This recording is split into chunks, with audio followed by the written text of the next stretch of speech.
Hello students, welcome back to my channel. I hope you are safe at home. Don't go away anywhere, okay? So today we are going to learn about question number 6 in exercise 5.3. So the question number 6 is, in previous lecture we studied um, for 5 examples in exercise 5.3. Now today we studied question number 6.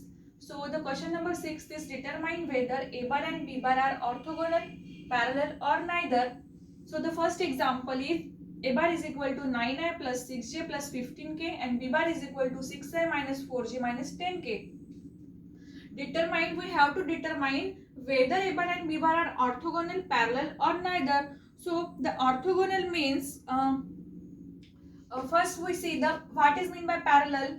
When A bar is parallel to B bar, if A bar is parallel to B bar, then A bar dot B bar is equal to 0. अगर A bar perpendicular to B bar होता है तो A bar dot B bar आता है 0. ठीक है,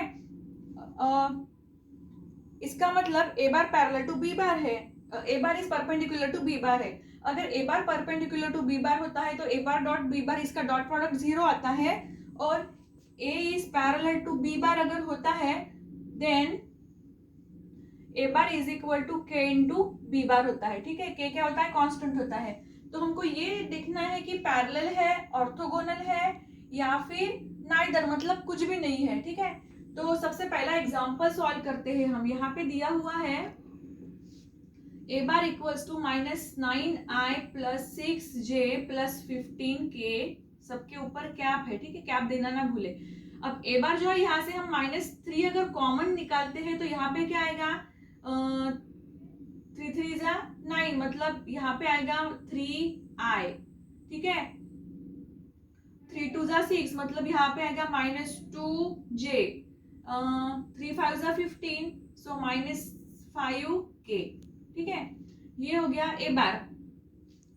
अब देखो यहाँ पे A bar जो है, यहाँ पे क्या करते हैं हम, ये A bar is equal to यहाँ पे -3, यहाँ पे 2/2 एडजस्ट कर लेते हैं. ठीक है, इसे मल्टीप्लाई भी करेंगे और डिवाइड भी करेंगे. So 3i minus 2j minus 5k equals to, this is -3, यहाँ पे 3 into 2 6i, 2 into 2 4j minus 5 into 2 10k आ गया. ओके, और ये -3/2 डिवाइड में है इसके. ठीक है, तो अब देखो यहाँ पे ये A bar is equal to -3/2, ये 6i minus 4j minus 10k क्या आया है? B bar. क्या आया है? B bar. यही तो हमको प्रूफ करना था कि ये जो A bar है ये स्केलर मल्टीपल होना चाहिए B bar का. अगर ये स्केलर मल्टीपल होता है B bar का, इसका मतलब होता है कि ये A bar है, ये पैरेलल टू B bar है. देखो A bar is equal to K into B bar, तो यहाँ पे A bar is equal to ये -3/2 इंटू B bar आया है. ठीक है, तो मतलब A bar is the scalar multiple of B bar, इसका मतलब A bar is parallel to B bar. तो ये जो पहला एग्जांपल है ये क्या है? ये पहले एग्जांपल में A bar और B bar जो है वो पैरेलल है. तो यहाँ पे हमको लिखना है A bar is scalar multiple of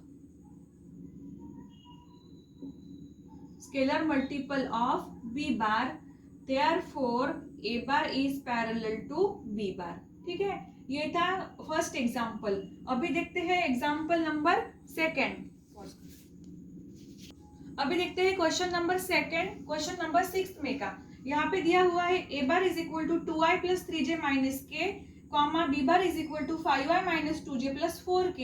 तो जैसे पहला एग्जांपल था ये क्या था? A bar is parallel to B bar था. अगर परपेंडिकुलर रहा तो उसे कहते हैं ऑर्थोगोनल है, और पैरेलल रहा तो पैरेलल कहते हैं. अगर दोनों में से नहीं है तो नाइदर लिखेंगे हम. ठीक है, तो इसका सॉल्यूशन होगा. देखो A bar दिया हुआ है, A bar is equal to 2i cap plus 3j cap minus k cap, and B bar is equal to 5i cap minus 2j cap plus 4k cap. अब यहाँ पे हमको ये फाइंड करना है ऑर्थोगोनल है या पैरेलल है. तो देखो फाइंड कर देखते हैं, पहले हम परपेंडिकुलर है क्या देखते हैं, मतलब ए bar dot B bar find करके देखते हैं।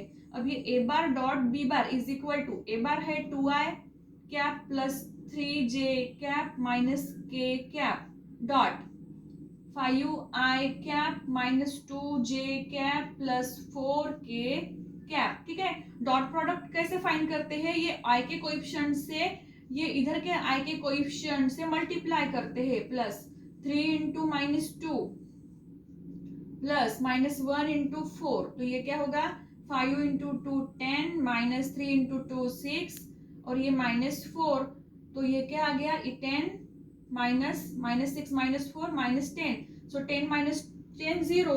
अब देखो A bar dot B bar क्या आया, A bar dot B bar equals to 0 आया, मतलब ए bar is perpendicular to B bar. इसका मतलब ये क्या है, ए bar and B bar are orthogonal. यहाँ पे लिखना है ए bar and B bar are orthogonal. Orthogonal मतलब ये होता है कि ये परपेंडिकुलर है, ए bar is perpendicular to B bar. ठीक है, तो यहाँ पे 2 क्वेश्चन कंप्लीट हो गए हैं। अभी देखते हैं थर्ड वाला, यहाँ पे 3 एग्जांपल है ये क्वेश्चन में, तो अभी थर्ड एग्जांपल देखते हैं। थर्ड एग्जांपल है, देखो यहाँ पे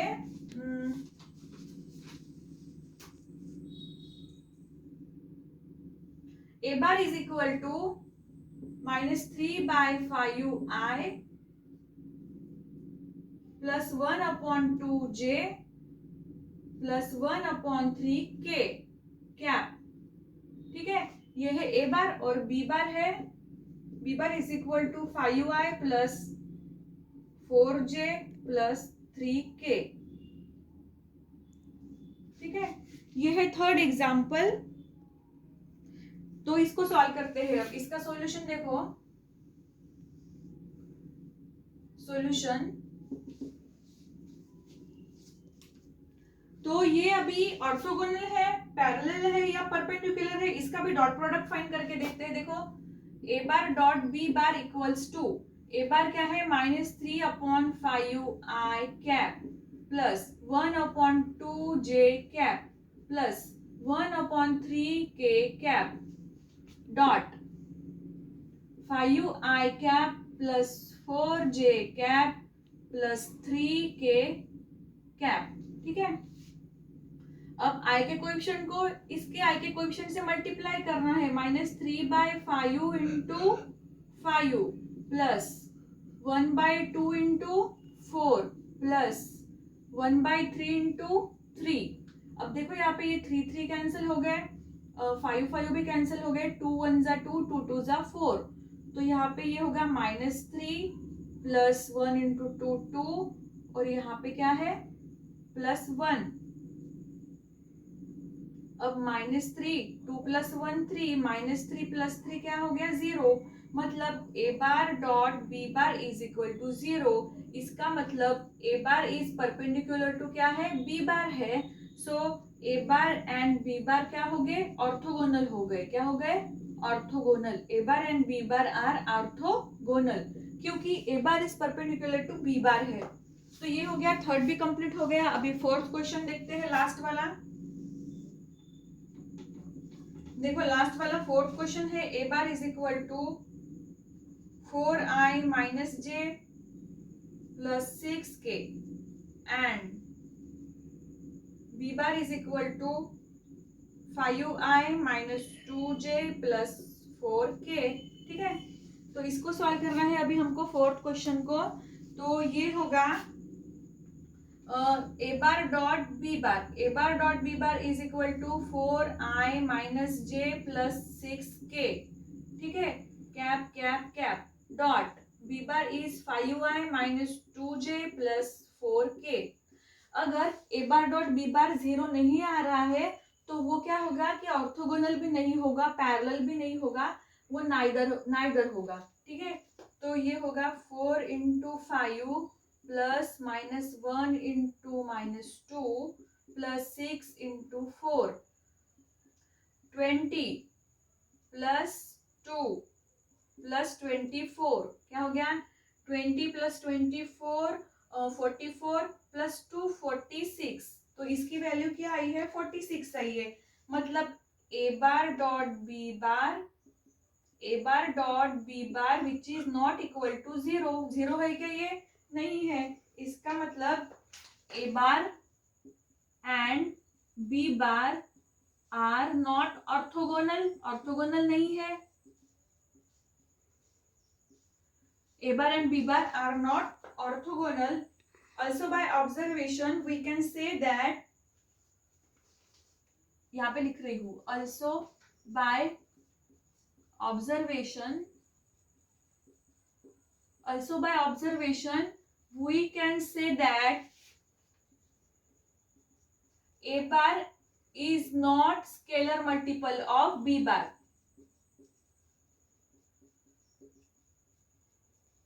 ए बार जो है वो बी बार का स्केलर मल्टीपल भी नहीं है। So a bar and B bar are not parallel, therefore a bar and B bar are not parallel. देखो अभी यहाँ पे ए बार और बी बार, ए बार ये स्केलर मल्टीपल भी नहीं है बी बार का, और a bar dot B bar is equal to 0 भी नहीं आया है, नॉट इक्वल टू 0 आया है। तो ये ऑर्थोगोनल भी नहीं है और पैरेलल भी नहीं है। तो इसका मतलब ए bar and B bar are not orthogonal, not parallel. ये क्या है? नाइदर, यानी कुछ भी नहीं है। ठीक है, ए bar and B bar are not parallel और नॉट ऑर्थोगोनल। ठीक है, तो यहाँ पे देखो हमने क्वेश्चन नंबर 6 कंप्लीट कर लिया है। क्या करना था यहाँ पर? Determine A bar and B bar orthogonal, parallel और नाइदर। ऑर्थोगोनल मीन्स अगर ए बार ये परपेंडिकुलर टू बी बार होता है तो वो ऑर्थोगोनल होता है, अगर A bar parallel to be bar है तो ये पैरेलल होता है, अगर दोनों भी नहीं है तो वो नाइदर हो गया, कुछ नहीं है। ठीक है, तो यहाँ पे हमने 4th एग्जाम्पल दिए थे, फर्स्ट, सेकेंड, थर्ड, फोर्थ। पहला क्या है? Scalar multiple of B bar है, मतलब पहला पैरेलल है। सेकंड क्या है? ए बार डॉट बी बार अगर 0 आता है तो वो भी परपेंडिकुलर, मतलब ऑर्थोगोनल है।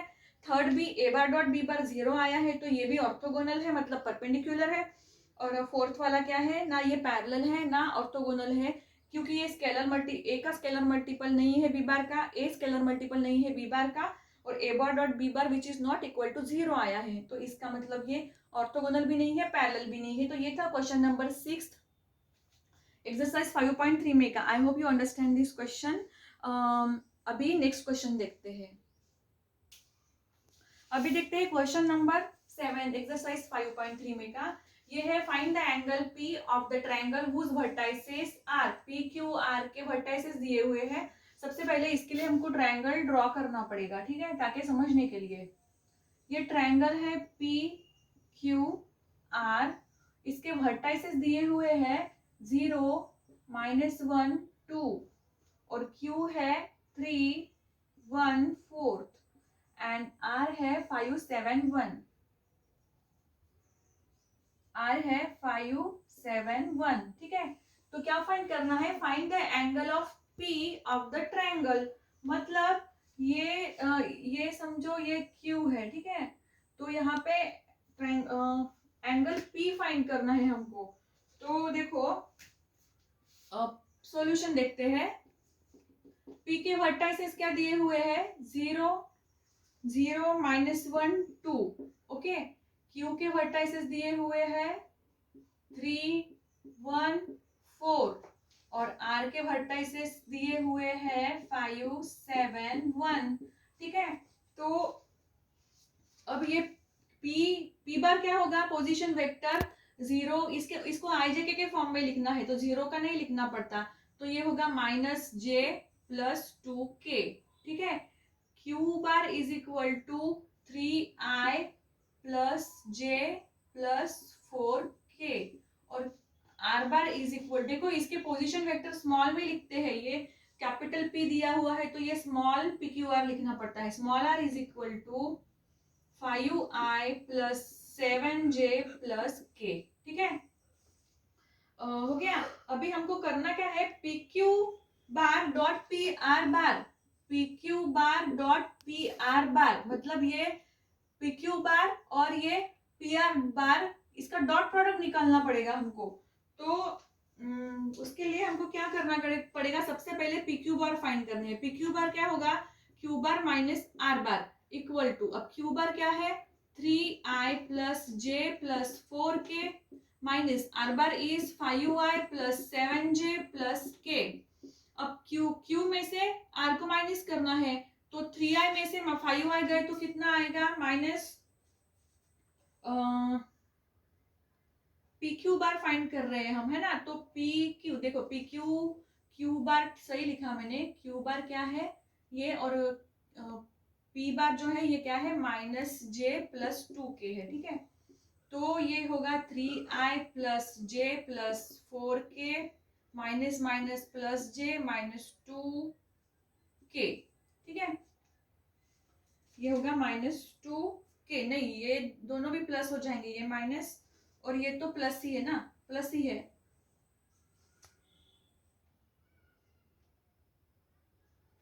यहाँ पे देखो -2 दिया हुआ है, तो ये -2 है, -2 यहाँ पे आता है -2, तो ये होगा -2, तो ये होगा +2, ठीक है। सो 3i में से i की टर्म नहीं है तो 3i एज इट इज वैसे ही रहेगा, 1j plus 1j plus 2j, 4 plus 2j मतलब 4 प्लस 2 6k, ठीक है। तो ये हो गया पी क्यू बार, ये हो गया पी क्यू बार। अब क्या फाइंड करते हैं, पी आर बार। तो पी आर बार क्या होगा, p are bar is equal to r bar minus p bar. R bar है 5i plus 7j plus k minus p bar है minus j minus 2k। So this is 5i plus 7j plus k minus minus plus j plus 2k। i की term नहीं है तो ये 5i हो गया, 7 plus 1 8j 1 plus 2 3k, ठीक है। ये हो गया पी आर बार। तो यहाँ पे हमने पी क्यू बार और पी आर बार फाइंड किया, ठीक है। अब नहीं क्या, इसका मैग्नीट्यूड फाइंड करते हैं। वी हैव मैग्नीट्यूड, पता है आपको मैग्नीट्यूड मतलब ये पी क्यू का मैग्नीट्यूड होता है, उसके लिए हम अंडर रूट लेते हैं और आई जे के कोएफिशिएंट का स्क्वायर रूट लेते हैं। We have P Q bar, magnitude of P Q bar is equal to, P Q bar क्या आया है देखो 3i plus 2j plus 6k, तो ये 3 2 6 का स्क्वायर रूट, 3 का square plus 2 square plus 6 square is equal to 3 का square हो गया 9 plus 4 plus 36 is equal to ये हो गया 47, मतलब पी क्यू का मैग्नीट्यूड आया 7, ठीक है। तो यहाँ पे पी क्यू का मैग्नीट्यूड फाइंड कर लिया हमने। अब क्यू आर का फाइंड करते हैं, पी क्यू का फाइंड कर लिया, अब फाइंड करते हैं पी आर का। यहाँ पे लिख रही हूँ, देखो P R, magnitude of P R is equal to under root of, P R जो आया है ये 5i plus 8j plus 3k, तो 5 का स्क्वायर रूट प्लस 8 का स्क्वायर रूट प्लस 3 का स्क्वायर रूट, ठीक है, is equal to under root of 5 का स्क्वायर रूट हो गया 25 प्लस 64 प्लस 3 का स्क्वायर हो गया 9 इज इक्वल टू, अब ये 25 प्लस 64 प्लस 9 ये हो गया 98, ठीक है। अब 98 किसका स्क्वायर रूट है, तो इसको हम 2 इंटू 49 भी लिख सकते हैं, 2 इंटू 49 होते हैं 98, मतलब 49 किसका स्क्वायर रूट है 7 का, तो 7 रूट 2, ये इसकी वैल्यू आ गई, पी आर बार आ गया, ठीक है। अब वी हैव, अब हमारे पास फार्मूला है, देखो इधर लिख रही हूँ, we have cos theta is equal to, cos theta is equal to formula है हमारा जो है P Q bar dot P are bar upon magnitude of P Q bar dot magnitude of P are bar, ठीक है। ये formula है, तो इसमें वैल्यू पुट करनी है। पी क्यू बार जो आया था वो क्या था 3i plus 2j plus 6k, ठीक है, डॉट पी आर बार जो आया था वो था 5i plus 8j plus 3k upon under root of, P Q bar क्या आया है 7 और magnitude of P are bar आया है 7√2 is equal to 3 into 5 15 plus 2 into 8 16 plus 6 into 3 18 upon 7 into 7 49√2। ठीक है, तो ये 15 प्लस 16 प्लस 18 को ऐड करो तो ये हो गए 49 अपॉन ये 49√2 49 कैंसिल, तो ये हो गया 1/√2। ठीक है, तो ये क्या हो गया कि cos theta is equal to आया 1/√2 1/√2 इज cos theta is equal to cos 45 degree की वैल्यू है, therefore theta is equal to क्या आया 45 degree. According to the trigonometric table cos 1/√2 होता है cos 45 डिग्री और 45 therefore theta is equal to क्या आया 45 डिग्री। तो यहाँ पे जो एंगल फाइंड करना था, एंगल मतलब ये थीटा की वैल्यू फाइंड करनी थी, ये थीटा की वैल्यू, एंगल मतलब थीटा की वैल्यू, तो थीटा की वैल्यू कितनी आई है 45 डिग्री आई है। ठीक है, I hope you understand this question. क्या किया हमने, find the angle of the P of the triangle, मतलब ये जो ट्रायंगल दिया हुआ है तो ये पी का एंगल फाइंड करना था, क्यू मतलब थीटा की वैल्यू फाइंड करनी थी, इसके वर्टाइसेस दिए उधर तीनों भी। तो हमने क्या किया, P Q bar dot P are बार, पहले पी क्यू बार फाइंड किया, उसके बाद में पी आर बार, और इसके जो वर्टाइसेस दिए हैं ना उनको आई जे के फॉर्म में लिख लिया, आई जे के फॉर्म में। उसके बाद पी क्यू बार और पी आर बार फाइंड किया, उसके बाद उसका मैग्नीट्यूड फाइंड किया, और उसके बाद जो फार्मूला है हमारा एंगल फाइंड करने का cos theta is equal to P Q bar dot P are bar upon magnitude of P Q bar into magnitude of P are bar. यहाँ पे वैल्यू पुट की तो हमको थीटा की वैल्यू मिली है 45 डिग्री। ये था question number 7। I hope you understand this question. अगर आपको इसमें कोई भी दिक्कत हो तो मुझसे जरूर पूछिए। सो अभी के लिए बस इतना ही। Thank you so much.